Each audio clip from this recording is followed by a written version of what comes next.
आज आप सुनिए रविवार व्रत कथा। एक था राजा, एक थी रानी। उनके पास सिपाही, घोड़े, दास दासियां, धन दौलत सब कुछ था। सिर्फ उन्हें संतान नहीं थी। इसी कारण राजा रानी बहुत ही दुखी रहते थे। संतान प्राप्ति के लिए उन्होंने हर तरह का दान धर्म, धार्मिक अनुष्ठान, जप मंत्र, व्रत, पूजा पाठ किए, लेकिन कोई फायदा नहीं हुआ। अब राजा रानी दोनों ही बुढ़ापे की ओर बढ़ते गए।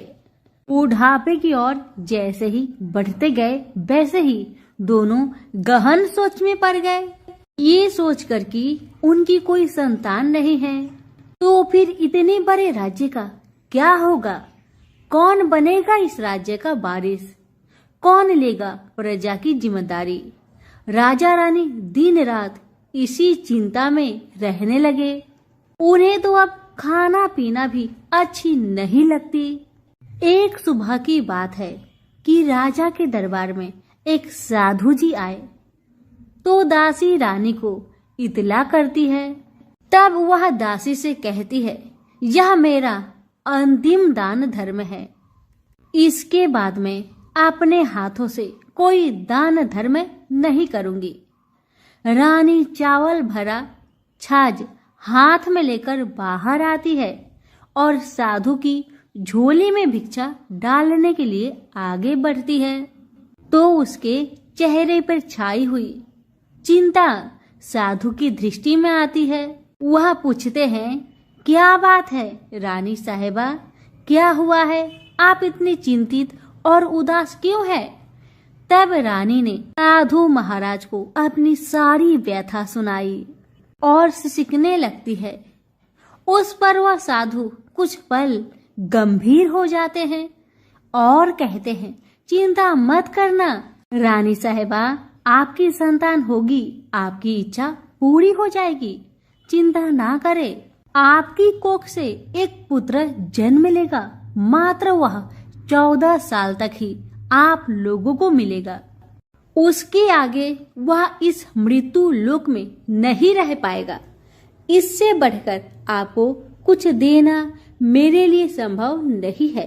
अपनी बात पूरी करते उसने अपनी झोली में हाथ डाला, थोड़ी सी भभूत निकालकर रानी को दे दी और कहा, आप और महाराज दोनों इसे बांटकर ग्रहण करना।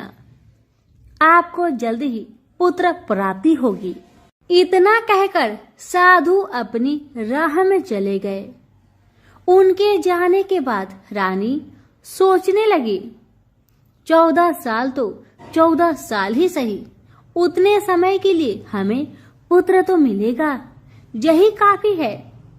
उतने साल तक मैं उसे जी जान से बड़ा करूंगी, उसे ढेर सारा लाड़ दुलार करूंगी, अपनी संतान की हर मुरादे को पूरी करूंगी। उस रात अपना सारा राजकाज खत्म करके राजा जब रानी के महल में गए तो रानी ने क्या किया कि राजा को सारी बात बताई जो साधु जी ने उन्हें बताया था। रानी ने साधु की दी भभूत राजा को दिखाकर बोली, साधु महाराज ने यह भभूत हम दोनों को ग्रहण करने को कहा है। राजा बोले, इतना दान धर्म किया, जब तब किया, कोई फल नहीं मिला। अब इस भभूत से हमें संतान प्राप्ति होगी, ऐसा है क्या? उस पर रानी बोली, जब इतना सब कुछ किया तो अब यह भी सही करके देख लेते हैं। अब बेमतलब की उस साधु के क्रोध को क्यों हम बुलावा दे? राजा को अब किसी पर विश्वास नहीं था, लेकिन पत्नी को दुख न पहुंचे इसलिए वह राजी हो गए। राजा राजी हो गया तो फिर क्या होता है कि राजा रानी दोनों नहाते धोआते हैं, फिर अपने अपने भगवान का स्मरण करते हैं, अपने पुरखों को स्मरण करते हैं और उस साधु महाराज का नाम स्मरण करके वह भभूत बांटकर दोनों खाते हैं। उसके बाद दोनों निश्चिंत होकर सो जाते हैं। तो कुछ दिन गुजर जाते हैं और साधु द्वारा कहे अनुसार रानी गर्भवती हो जाती है। उस पर राजा रानी दोनों की खुशी का गमन नहीं समाती।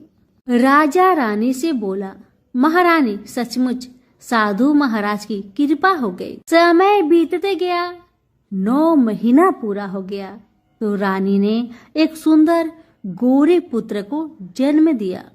राजा ने बड़ी धूमधाम से पुत्र का नामकरण किया। सारे राज्य में 8 दिन तक अन्य सतपर्ण रखा, उत्सव मनाया गया। अब पुत्र की कुंडली देखने के लिए राज्य के सबसे विद्वान पंडित जी को बुलाया। पंडित जी आते ही कुंडली देखकर बड़े चिंतित में पड़ गए और कहने लगे, महाराज हमारा राजपुत्र सिर्फ 14 साल तक हमारे पास रहेगा। राजा को इस बात की भनक थी ही, रानी को भी साधु महाराज की बात याद थी। दोनों पति पत्नी चुपचाप रहते हैं। उसके बाद राजा और रानी बड़े लाड़ प्यार से बेटे की परवरिश करते हैं, उसकी हर ख्वाहिश पूरी करते हैं। थोड़े समय के लिए ही सही भगवान ने संतान की अपनी मुरादें पूरी कर दी। इसे वे समाधान मानते थे। राजपुत्र दिन प्रतिदिन बड़ा होता है। जब वह 7 साल का हो जाता है तो राजा एक अच्छे गुरु की नियुक्ति करके उसे पढ़ाई लिखाई, राज्यशास्त्र, शास्त्र विद्या, घोड़सवारी इत्यादि 12 विद्याओं का शिक्षण देते हैं। जब वह सब शास्त्र विद्या में पारंगत हो जाता है और 12 साल की उम्र का हो जाता है तब एक अच्छी सी राजकन्या खोजकर उसकी शादी कर दिया गया। शादी के 2 साल बीत जाते हैं, बेटा 14 साल का हो जाता है। एक दिन राजपुत्र राजा से बोला, पिताजी मैं अपना सारा राज्य घूमकर देखना चाहता हूँ। आज तक मैंने सिर्फ इस राजबाड़े के अतिरिक्त कुछ नहीं देखा है। बेटे की बात सुनकर राजा बड़ी चिंतित हुए, क्योंकि पुत्र को 14वां साल शुरू हो गया था। अब कोई अनहोनी होने का वक्त नजदीक आ पहुंचा था, लेकिन राजा ये सब बातें पुत्र को बता नहीं सकता था। वह क्या करता है कि चेहरे पर खुशी लाकर बेटे से कहता है, हाँ हाँ जरूर जाओ बेटा, जरूर। तुम्हें अपना सारा राज्य घूमकर देखना चाहिए, कहाँ क्या है ये सब जानना चाहिए। कल तो मेरे बाद तुम ही को राजा बनना है। मात्र एक बात का ध्यान रखे कि तुम जहाँ जा रहे हो, क्या कर रहे हो, क्या बात अपनी पत्नी को नहीं बताना। पुत्र ने कहा, ठीक है पिताजी, आपने जो कहा है मैं वैसा ही करूँगा। तो होता है ये कि राजपुत्र दिन भर अपने पत्नी के साथ मौज मस्ती करता है, खुशियाँ मनाता है और रात को ठीक 12 बजे बिस्तर से उठकर बाहर चला जाता है। फिर पौ फटने से पहले वापस अपने महल में आकर सो जाता है। ऐसे बहुत दिनों तक चलता रहा। अब पुत्र का 14वां साल खत्म होने में कुछ दिन ही बाकी रहते हैं।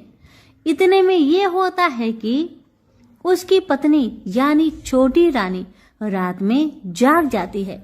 वह देखती है कि बिस्तर पर राजपुत्र नहीं है। वह महल में सब जगह देखती है तो राजपुत्र कहीं भी नजर नहीं आते। तो ये बात वह किससे कहेगी और क्या करेगी? बेचारी चुपचाप रहती है। फिर भोर होने पर वह देखती है कि उसका पति अपनी जगह पर सोया है। छोटी रानी अपने पति से कुछ नहीं पूछती, लेकिन दूसरी रात भी वैसा ही होता है। तीसरी रात, चौथी रात, ऐसे ही बहुत दिन तक चलता है। रानी बहुत चिंतित हो जाती है। पति रात को जाता कहाँ है, किससे मिलने जाता है? छोटी रानी के मन में ढेर सारी सवाल उमड़ जाते हैं, लेकिन छोटी रानी को राजकुमार से सवाल करने में डर लगता था। शायद उसका पति गुस्सा हो बैठे। सास ससुर से पूछने के बारे में सोचा तो उसकी कुल मर्यादा बीच में आ जाती थी। इसी तरह मन ही मन में बेचैन रहती थी। इस हालत में उसे खाने पीने में दिलचस्पी नहीं होती थी। वह दुबली पतली हो जाती है। उसी राज्य में एक फूल बेचने वाली एक बूढ़ी मालिन रहा करती थी। वह हमेशा छोटी रानी को फूल देने उसके महल में आती थी। उस बुढ़िया का ध्यान छोटी रानी पर जाता है। वह उससे पूछती है, बेटी तुम्हें किस बात का दुख है? तुम इस तरह सूख कर काटा क्यों बनी जा रही हो? उस पर रानी कहने लगी, क्या बताऊं बूढ़ी अम्मा, तुम्हारा राजपुत्र हर रात बिस्तर पर से उठकर कहीं और चला जाता है और सुबह भोर होते ही वापस आकर सो जाता है। वह कहाँ जाता है? प्रेमिका से मिलने जाता है क्या? यह सोचकर मैं अन्न जल ग्रहण नहीं कर पाती और सूख सूख कर इस तरह कांटा बन गई हूँ। बुढ़िया सब बात सुनकर उसे एक उपाय बताती है और कहती है, बेटी तुम ऐसा ही करना, आज रात तुम सोना मत, उसके पीछे जाकर देखना कि वह कहाँ जाता है, क्या करता है, उसकी अच्छी तरह से पहरेदारी करना। इस पर छोटी रानी ने कहा, मुझे नींद आ गई तो मैं क्या करूंगी? तब बूढ़ी अम्बा ने कहा, तुम्हें नींद न आए इसलिए एक काम करना, अपने बाएं हाथ की उंगली में एक जख्म करना, उस पर थोड़ी सी मिर्च छिड़कना, उससे तुम्हें बड़ी जलन होगी और उस पीड़ा से तुम्हें रात भर नींद नहीं आएगी। रानी बुढ़िया के कहे अनुसार करती है। उंगली की जलन से उसे बड़ी देर तक नींद नहीं आती, लेकिन बाद में वह सो जाती है। दूसरे दिन सुबह बुढ़िया फूल लेकर उसके महल में पहुंचती है और पूछती है, क्या हुआ बेटी, देख पाई? क्या तुम्हारा पति कहाँ जाता है? रानी कहने लगी, नहीं अम्मा, पहले कुछ समय जलन के कारण मुझे नींद नहीं आई, पर कुछ देर पश्चात मैं सो गई थी। बुढ़िया कहने लगी, कोई बात नहीं, आज तुम उंगली पर पहले से थोड़ा ज्यादा जख्म करना और ज्यादा मिर्च लगाना। बूढ़ी अम्मा के कहे अनुसार छोटी रानी ने वैसा ही किया, परंतु वह सिर्फ पति के बिस्तर से उठकर बाहर निकलते वक्त जाग पाई थी। वह उसके पीछे नहीं जा सकी क्योंकि उसकी आंखें उस समय तक मुद गई थी। दूसरे दिन सुबह बूढ़ी अम्मा आई तो उसने पूछने से पहले ही छोटी रानी ने बूढ़ी अम्मा को रोक कर कहा, अम्मा मैं आज भी उनकी पहरेदारी ठीक तरह नहीं कर पाई। बुढ़िया कहती है, रोना नहीं बेटी, सब कुछ ठीक हो जाएगा। तुम आज रात जख्म और बड़ा करना और उस पर ज्यादा से ज्यादा मिर्च छिड़कना। और एक काम करना बेटी, वह जब जाने के लिए निकलता है तो उसका रास्ता रोकना। बुढ़िया ने जैसा बताया रानी ने वैसा ही किया। आज रात उसे नींद नहीं आती। अब जैसे ही रात के 12 बजे राजकुमार बिस्तर से उठकर जब महल से निकलने लगे तो बुढ़िया के कहे अनुसार रानी ने वैसा ही किया। दौड़कर जाकर अपने पति का रास्ता रोककर कहने लगी कि कहाँ जा रहे हो, किससे मिलने जा रहे हो, मुझे बताओ। राजपुत्र उसे समझाने की बहुत कोशिश करता है। देखो अगर मैंने तुम्हें वह बताया तो मैं तुम्हें दोबारा नहीं मिल पाऊंगा। पत्नी कहने लगी, कोई बात नहीं, न मिल पाओ, लेकिन आप रात के समय कहाँ जाते हो ये मुझे पहले बताओ। अब राजपुत्र निरुपाय हो जाता है। पत्नी की जिद के आगे उसकी एक नहीं चल पाती। ठीक उसी समय उसका 14वां साल खत्म होकर 15वां साल लगने वाला था।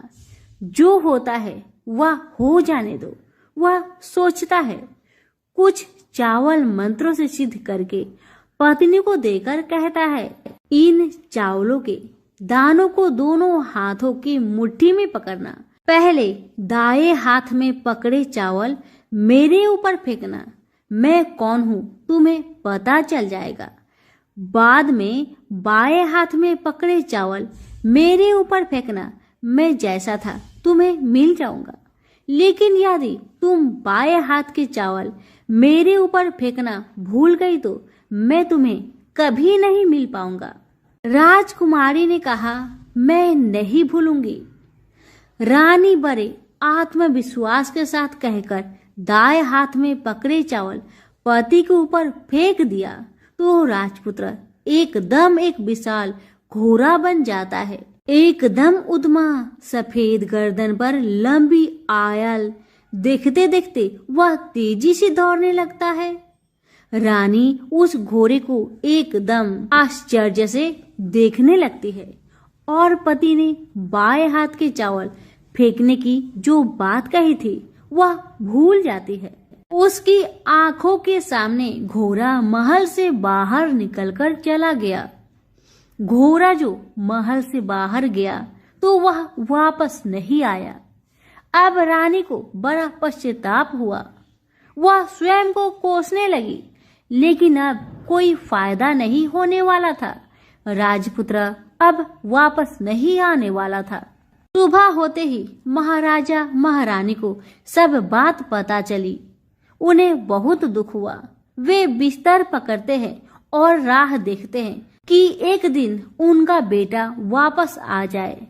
इस तरह 1 महीना गुजरा, 2 महीने गुजरे, 3 महीने गुजरे, आखिर 6 महीने पूरे हुए।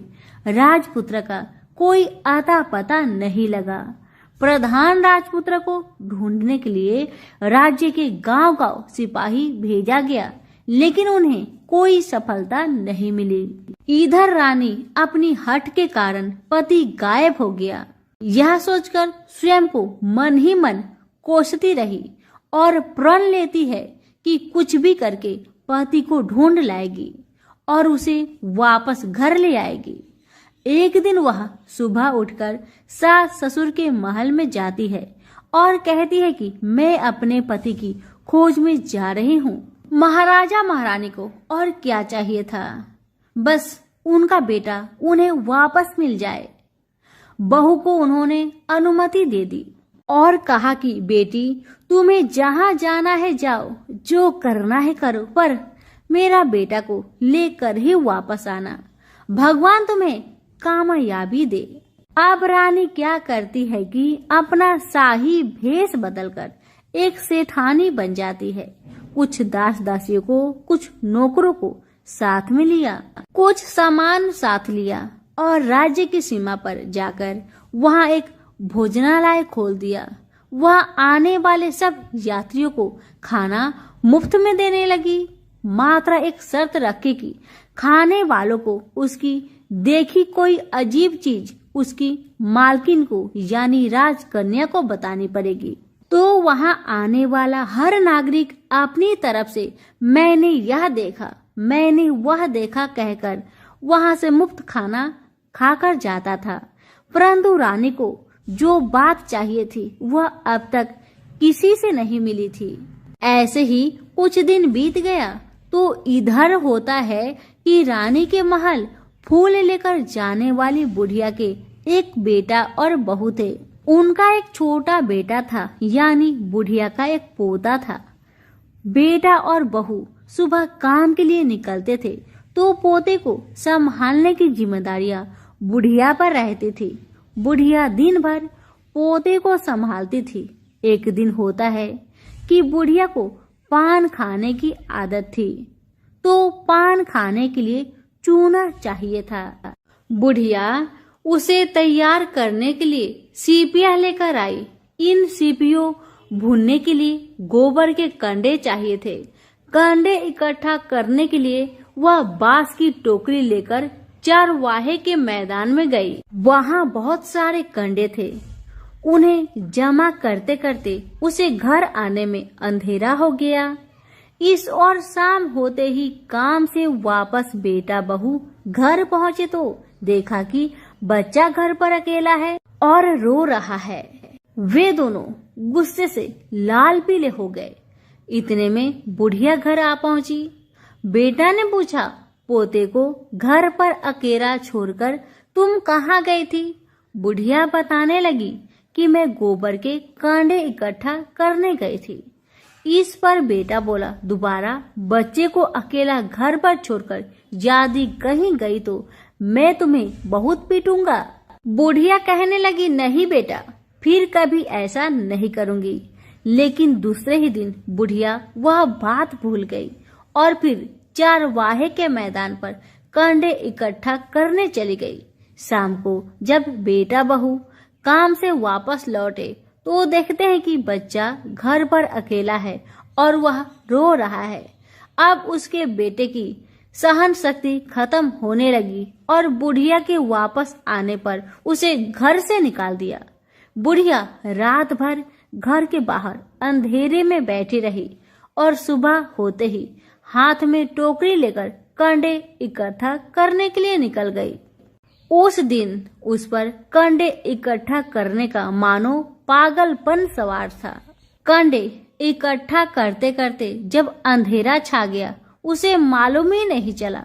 उसे जब ध्यान आया तो गांव का रास्ता भी ठीक तरह से दिखाई नहीं दे रहा था। वह अंधेरे में आंखें फाड़कर देखती है, किसी तरह आगे निकल पड़ी तो क्या होता है कि एक कपिला गाय छन छन की आवाज करते, गले की घंटी बजाते ठुमुक ठुमुक कर उस मैदान पर आ गई। उसे देखकर बुढ़िया सोचने लगी कि इस गाय के पीछे पीछे जाऊंगी तो गांव तक पहुंच जाऊंगी।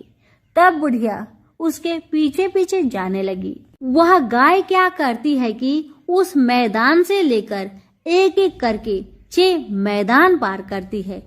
आखिर में वह 7वें मैदान पर पहुंचती है तो वहां क्या होता है कि उस मैदान पर एक बड़ा सा पत्थर है। गाय जाकर उस पत्थर को अपना सींग मारती है। सींग मारा तो वह पत्थर टूट गया और हट गया और पाताल में नीचे जाने की सीढ़ियां दिखाई देने लगी। तब वह गाय उन सीढ़ियों से नीचे जाने लगी। बुढ़िया वह सब देखती रही और झट जाकर गाय की पूंछ को पकड़ लिया। पूंछ पकड़कर वह गाय के साथ नीचे पाताल पहुंच गई। पाताल में पहुंचते ही तुरंत गाय की पूंछ छोड़ दी और इधर उधर देखने लगी। वहीं से बुढ़िया ने देखा कि पाताल में सब जगह जगमगाहट है, दिया दीप जलते हैं और तेज रोशनी गाय के ऊपर पड़ रही है और वहां अद्भुत घटनाएं घटने लगी। गाय के नीचे जाते ही उसके गले में अपने आप सांकल पड़ गई और छमछम करके कोई दूधारी में गाय का दूध दोहने लगी। लेकिन जो भी कोई वह कर रहा है वह मात्र दिखाई नहीं दे रहा। बुढ़िया बहुत घबरा गई, कहाँ आकर फंस गई। वह सोचने लगी कि और यहाँ वहां छिपने के लिए जगह ढूंढने लगी, लेकिन उसे कहीं भी जगह नहीं मिली। हर जगह उजाला ही उजाला था। तो वह जो एक कोने में खड़ी रह गई और जो कुछ सामने हो रहा था उसे चुपचाप देख रही थी। कुछ पल के बाद वहां झट से एक उम्दा सफेद घोड़ा आया। वहां 2 कुंड थे। उसमें से एक कुंड में उस घोड़े ने छलांग लगाई और ऊपर आ गया। अब उसे राजपुत्र का रूप प्राप्त हो गया। राजपुत्र बनने के बाद उसने दूसरे कुंड के पानी में स्नान किया, वहां रखे नए कपड़े पहने। नजदीक ही एक सुंदर पलंग था, उस पर आकर बैठ गया। उसके सामने अपने आप 5 पकवानी की थाली आ गई, दूध की एक प्याली आ गई, पान सुपारी आ गए। उसके सामने एक दिया जलता रहा। राजपुत्र ने खाना खाया, दूध पिया, पान सुपारी खाया और बिस्तर पर लेट जाने से पहले सूर्य देव का स्मरण करके सामने जलते हुए दिए से पूछा, दिए दिए दीप कर मेरे माता पिता क्या कर रहे हैं? दिया बताने लगा, बेटे के शोक में डूबे हैं। राज्य कौन संभाल रहा है? राज्य प्रधान संभालता है।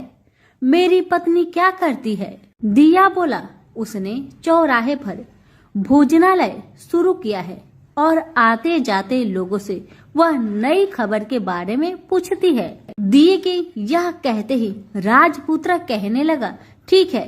उसके बाद वह सो गया। बुढ़िया कोने में खड़ी रहकर यह सब देखती रही। ऐसी अद्भुत घटना उसने जिंदगी में पहली बार देखी थी। उसे अंदर ही अंदर चुलबुलाहट होने लगी। वह अपनी भूख प्यास भूल गई और आगे क्या होता है कि उसे उत्सुकता से देखने लगती है। लेकिन उसके बाद और कुछ घटनाएं नहीं घटती। रात गुजर गई और सुबह हो गई। सुबह होने पर पलंग पर सोया राजपुत्र उठा और फिर से पहले वाले कुंड में छलांग लगाई तो वह फिर से घोड़ा बनकर कुंड से बाहर आ गया। बाहर आते ही वह तेजी से उस पाताल नगरी से बाहर निकल गया। लेकिन वह कहाँ गया, बुढ़िया को कुछ पता नहीं चला। उसके बाद पिछली रात की तरह कोई उस गाय का छमछम करके दूध दुहने लगा। जैसे ही दूध दुहाना खत्म हुआ, उसके गले की साकल अपने आप खुल गई और वह गाय तेजी से ऊपर जाने लगी, सीढ़ियां की ओर भागने लगी। गाय को दौड़ते देखकर बुढ़िया सोचने लगी, अब गाय के साथ यहाँ से ऊपर जाना ही समझदारी है, नहीं तो कोई मुसीबत आकर मेरे ऊपर टपक जाएगी। झट से उसने गाय की पूंछ पकड़ ली और गाय के साथ ऊपर आ गई। गाय जब ऊपर मैदान में पहुंची तो उस सुरंग का रास्ता अपने आप बंद हो गया और उसके मुंह पर एक बड़ा सा पत्थर पूर्ववत खड़ा हो गया। ऊपर आकर वह गाय जंगल की ओर निकल गई तो इधर बुढ़िया एकदम बावली सी हो गई। उसने पाताल नगरी में जो कुछ देखा वह जल्दी से जल्दी किसी को बताने के लिए उतावली हो उठी। उसे एकदम याद आया है कि नगर की सीमा पर कोई औरत भोजनालय चलाती है और नई बात बताने वालों को अच्छा खाना पीना मुफ्त में देती है। वह सोचने लगी कि क्यों न मैं यह बात उस औरत को जाकर बताऊं। यदि उसे यह बात पसंद आ गई तो बाकी जीवन खाने पीने की झंझट से मुक्ति मिलेगी। बुढ़िया ने मन में तय किया और तुरंत उस भोजनालय के द्वार पर टंगे नगाड़े के सामने खड़ी हो गई और जोर जोर से नगाड़ा बजाना शुरू किया। नगाड़े का इस तरह शोर सुनकर मालकिन यानी छोटी रानी मन से प्रसन्न हो जाती है कि शायद कोई बड़ी बात लेकर यहाँ आया है। रानी सिपाहियों को आदेश देती है, जाइए और जो कोई आया है उसकी अच्छी खातिरदारी कीजिए। आदेश पाते ही सिपाही नीचे दौड़ गए तो एक बुढ़िया नगाड़ा बजा रही है। उन्होंने पूछा, क्यों रे बुढ़िया, क्या हुआ, क्यों नगाड़ा बजा रही हो?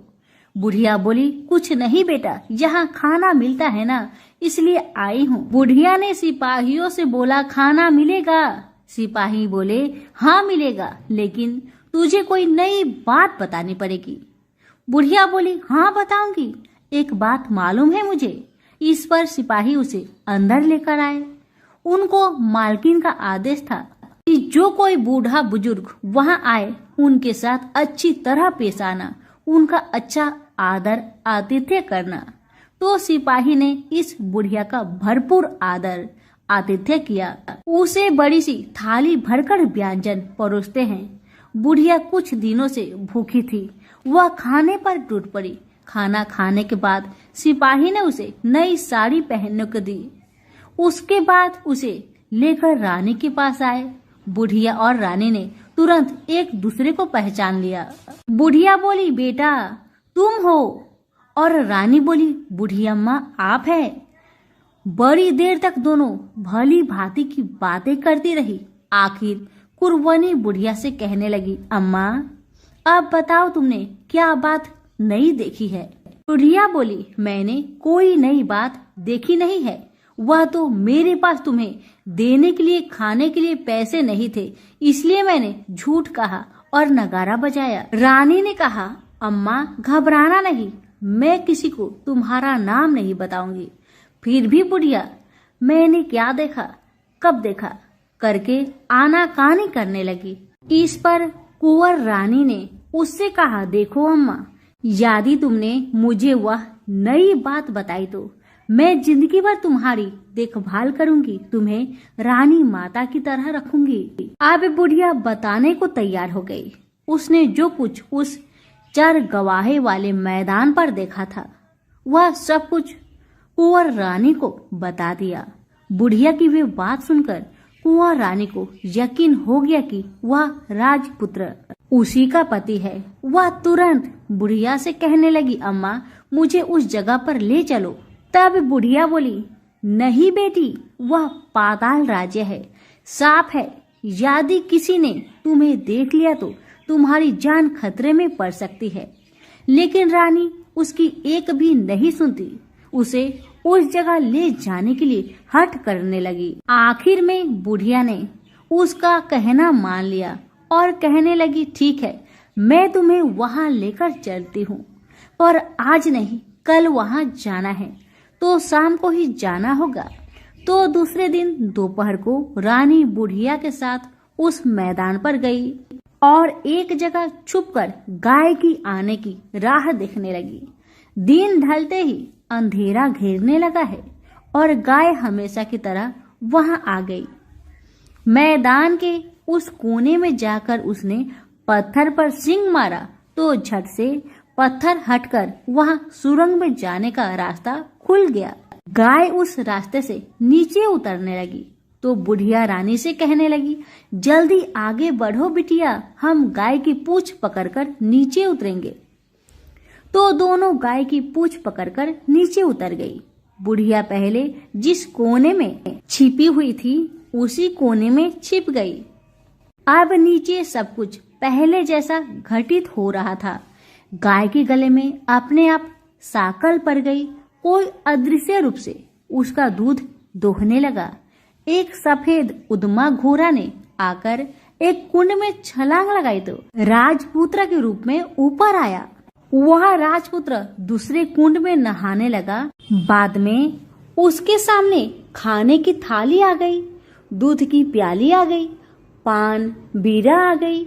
राजपुत्र सब ग्रहण करके सोने के लिए पलंग पर गया तो सोने से पहले सूर्य देव का स्मरण करके दिए से पूछने लगा, दिए दिए दीपंकर, मेरे माता पिता क्या कर रहे हैं? तो दिया कुछ जवाब नहीं दिया, बल्कि वह बुझने लगा है। तब राजपुत्र को कुछ अघटित हुआ। इसका संदेह हो गया कि वह उदास हो गया और जो कुछ हुआ है वह हो जाने दो, ऐसा सोचकर सोने के लिए बिस्तर पर लेट गया। अब रानी का संयम छूट गया। वह दौड़कर पति के पास गई और उसके पैर पकड़ने के लिए आगे बढ़ने लगी। राजपुत्र तुरंत ही पत्नी को पहचान लिया। वह झट से पीछे हट गया और चिल्लाने लगा, नहीं नहीं, मुझे मत छूना, सर्वनाश हो जाएगा। रानी दोनों हाथ जोड़कर पति से अपनी भूल स्वीकार करने लगी। स्वामी, मुझसे भूल हो गई है। मुझे आपसे नहीं पूछना चाहिए था कि आप रात को कहाँ जाते हो। मैं अपनी भूल स्वीकार करती हूँ। मुझे मेरी भूल की सजा मिल गई है। अब आप घर चले। आपके वियोग में आपके माता पिता ने बिस्तर पकड़ लिया है। आपकी प्रजा भी बहुत दुखी है। उस पर राजपुत्र कहने लगा, वही तो, एक बार तुम गलती कर बैठी हो, अब दोबारा मत करना, नहीं तो अब मैं तुम्हें जो दिख रहा हूँ वह भी नहीं दिखूंगा। रानी अब विलाप करने लगी, जोर जोर से जमीन पर सिर पटकने लगी। राजपुत्र के मन में उसके प्रति दया उत्पन्न हो गई। वह उससे कहने लगा, यदि तुम मुझे पाना चाहती हो तो तुम्हें एक काम करना होगा। काम कठिन है, लेकिन वह तुम्हें अकेले करना होगा। कहो स्वामी, आप क्या कहते हैं? कितना भी कठिन काम हो मैं पूर्ण करूंगी। रानी कहती है। इस पर राजपुत्र ने उसे बताया, इस पाताल से ऊपर जाते ही तुम्हें एक घना जंगल नजर आएगा। ऐसे 6 जंगल पार करने के पश्चात 7वां जंगल मिलेगा। वह जंगल सबसे घना है। उस जंगल में बीचों बीच एक पीपल का पेड़ है। उसके आसपास की जगह पत्ते, फंदे, जटाएं, कांटे इत्यादि से ढक चुकी है। वहाँ बाघ, शेर, भालू, सांप सभी धमा चौकड़ी बैठी है। तुम्हें उन सबको भगाकर वह जगह साफ करनी है। उसकी गोबर से लिताई करके पवित्र बनाना है। रंगोली से सजाना है। उसके बाद वहाँ धूप, कपूर, अगरबत्ती जलानी है। फूल कुमकुम से पेड़ की तने की पूजा करनी है। दूध दही से बने चावल का भोग चढ़ाना है। यह सब तुम्हें दोपहर के 12 बजने के पहले करना होगा। 12 बजने के समय तुम्हें उस जगह पर बैठकर सूर्य भगवान का ध्यान करना होगा। ठीक 12 बजे सूर्य भगवान का रथ वहां उतरेगा। वे वह सब देखकर खुश हो जाएंगे और कहेंगे, जिस किसी ने यह सब किया है उसे मैं मन चाहा फल दूंगा। तो तुम सामने जाकर उसके रथ का दाहिना घोड़ा मांगना, मैं तुम्हें मिल जाऊंगा। इतना बात कहकर राजपुत्र अपने पलंग पर सो गया और छोटी रानी भोर होने की राह देखने लगी। भोर होते ही वह बुढ़िया के साथ गाय की पूंछ पकड़कर ऊपर आ गई। ऊपर आने के बाद वह बुढ़िया से कहने लगी, अम्मा, अब मैं अकेले ही आगे जाऊंगी, तुम भोजनालय वापस जाओ। वह जंगल में जाकर राजपुत्र की बताई जगह ढूंढने लगी और स्वयं आरी से वह जगह साफ कर दी। बाद में राजपुत्र ने जैसे बताया वैसी लिपाई पोताई करके वापस आ गई। दूसरे दिन पौ फटने से पहले ही और जंगल में उस जगह पहुंची। वहां जाकर इत्र गुलाब का पानी छिड़ककर वह जगह सुगंधित की। धूप अगरबत्ती जलाकर उसे पवित्र किया और पूजा की। सब सामग्री वहां तैयार रखकर सूर्य भगवान का ध्यान करने बैठ गई, जैसे कि पति ने बताया था। दोपहर को ठीक 12 बजे सूर्य भगवान का रथ उस पीपल के पेड़ पर आकर रुका है। सूर्य भगवान ने जब रथ से नीचे देखा तो सुगंधित वातावरण देखकर बहुत खुश हुए और फिर बोले, जिस किसी ने यह काम किया है वह यहाँ आकर मुझसे कुछ भी मांगे, मैं उसे दूंगा। रानी ने जब ये शब्द सुना तो बिना समय गवाए दौड़कर उनके सामने आ गई और उनको साष्टांग नमस्कार करके बोली, भगवान, वह मैं ही हूँ, मैंने यह जगह साफ की है। भगवान बोले, अच्छा, तो तुम्हें जो चाहिए वह मुझसे मांगो। तो छोटी रानी बोली, भगवान, मुझे आपके रथ का दाहिना घोड़ा चाहिए। सूर्य भगवान बोले, नहीं नहीं, मैं तुम्हें और कुछ भी दे सकता हूँ, लेकिन यह घोड़ा नहीं दे सकता। मेरे रथ के 12 घोड़े हैं, तुम चाहो तो कोई और घोड़ा ले लो, लेकिन दाहिना घोड़ा नहीं, वह मैं तुम्हें नहीं दे सकता। छोटी रानी ने एक नहीं सुनी। वह सूर्य देव से एक ही बात कह रही थी, वही दाहिना घोड़ा दे दीजिए, नहीं तो मैं आपके पैरों में गिरकर अपनी जान दे दूंगी। अब सूर्यदेव धर्म संकट में पड़ गए। उन्होंने वचन दे दिया था, अब अपने वचन से पलट भी नहीं सकते थे। भगवान ने कहा, ठीक है, दे दिया तुम्हें घोड़ा। सूर्यदेव ने कहा, फिर एक बात और भी कही, देखो, मैंने तुम्हें घोड़ा तो दिया है, लेकिन वह तुम्हें यहाँ नहीं मिलेगा, तुम्हें उसे पाताल में जाकर लाना होगा। रानी बोली, पाताल में ही क्या भगवान, मैं उन्हें पाने के लिए कहीं भी जा सकती हूँ। रानी को वचन देकर सूर्यदेव अपने मार्ग से चले गए और इधर रानी जंगल से अपने भोजनालय में आ गई। फिर वह बुढ़िया को लेकर उस मैदान पर आ गई। जल्दी ही शाम हो गई। शाम होते ही वहां वह गाय आ गई और उसने सींग मारकर सुरंग का पत्थर हटाया तथा नीचे उतरने लगी। रानी और बुढ़िया जल्दी जल्दी उसकी पूंछ पकड़कर नीचे उतर गए। नीचे पाताल में सब घटनाएं पहले की तरह ही घटने लगी। घोड़े का एक कुंड में नहाकर राजपुत्र बन जाना, नहा धोकर पलंग पर जाकर बैठना, तो उसे खाने की थाली, दूध की प्याली आना, पान पीरा आना। लेकिन आज एक बात नई घटी। आज दो दो थाली, दो दो दूध की प्याली, दो दो पान पीरे उसके सामने आए। वह कुछ नहीं बोला। अपने हिस्से की थाली खाकर, दूध पीकर और पान पीरा चबाकर वह सोने चला गया और हमेशा की तरह दिए से पूछने लगा, दिए दिए दीपंकर, मेरे माता पिता कैसे हैं? दिया बताने लगा, वे दोनों तुम्हारे शोक में मरने की स्थिति में पहुंच गए हैं। राजकुमार ने कहा, ऐसा? झट से उसकी आंखों से आंसू टपकने लगे। फिर वह पूछने लगा, दिए दिए दीपंकर, मेरा राज्य कौन चला रहा है? दिया बोला, तुम्हारा राज्य प्रधान चला रहा है और वह सब कुछ हड़प चुका है। वह प्रजा पर बहुत अत्याचार कर रहा है। सुनकर राजपुत्र को बहुत गुस्सा आया। वह गुस्से से अपनी मुट्ठी भींचने लगा। अब वह पूछने लगा, दिए दिए दीपंकर, मेरी पत्नी क्या कर रही है? अब दिया कुछ नहीं बोला, चुपचाप रहा। अब रानी का संयम जवाब दे गया। वह दौड़कर पति के गले लग गई। अब मैं तुम्हें मिल गया, राजपुत्र कहने लगा। सच कहते हो, अब आप फिर से घोड़ा तो नहीं बनोगे ना? पत्नी ने कहा। पति ने कहा, नहीं, दोबारा घोड़ा नहीं बनूंगा मैं। तुमने जो इतने सारे कष्ट उठाए हैं मुझे पाने के लिए, इसलिए सूर्य देव ने मुझे सदा के लिए घोड़े के जन्म से मुक्त कर दिया है। राजपुत्र ने बड़े प्यार से कहा और उसे गले लगाया। उसके आंसू पोंछे। कुछ देर पश्चात भोर हो गई तो गाय की श्रृंखला टूटकर वह ऊपर भूलोक पर जाने लगी। रानी, राजपुत्र और बुढ़िया उसकी पूंछ पकड़कर ऊपर आ गए। ऊपर आने पर वे सीधे भोजनालय में पहुंचे। वहां का सब सामान लोगों में बांट दिया और उसको ताला लगाकर अपने राज्य में लौट गए।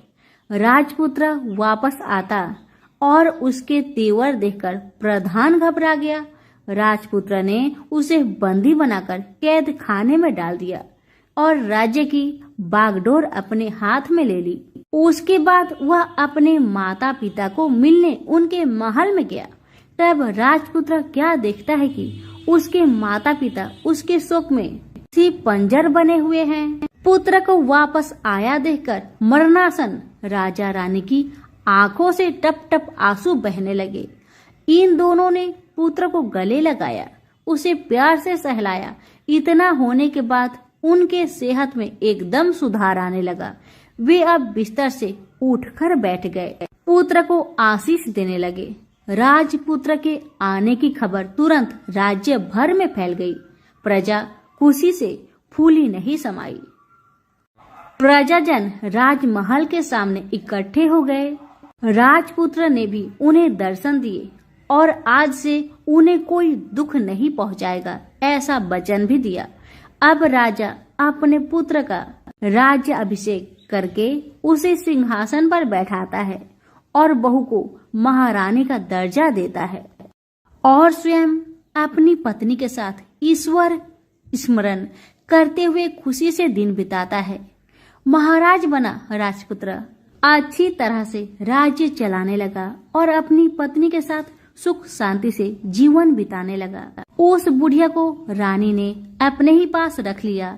उसकी अच्छी तरह से देखभाल करने लगी। बुढ़िया और उसके बुढ़ापे के दिन खुशी से गुजरने लगे। तो प्रेम से बोलिए, सूर्य भगवान की जय हो।